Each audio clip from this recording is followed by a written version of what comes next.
Hi, I'll explain how to use the Super Spy camera today. Firstly, turn on the Super Spy camera by clicking, and it's gonna pop up on your screen. And you can change your frame size with this plus and minus button, like this. Also, if you wanna make frame size as a full, you can use this button. Also, you can make it back by click again. Also, you can change the setting for taking picture with this one. You can change the resolution, shot message, show preview, and camera type.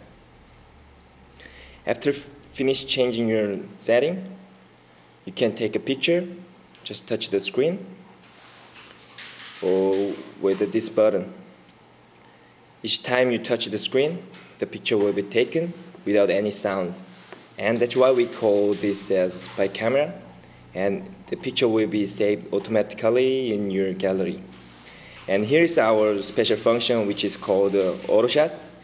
If you activate it, the picture will be taken continuously until you make it stop it. If you want to make it stop, you just click it again.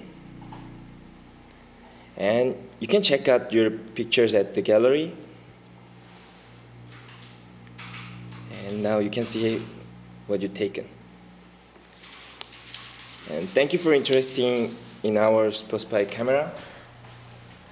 And see you again.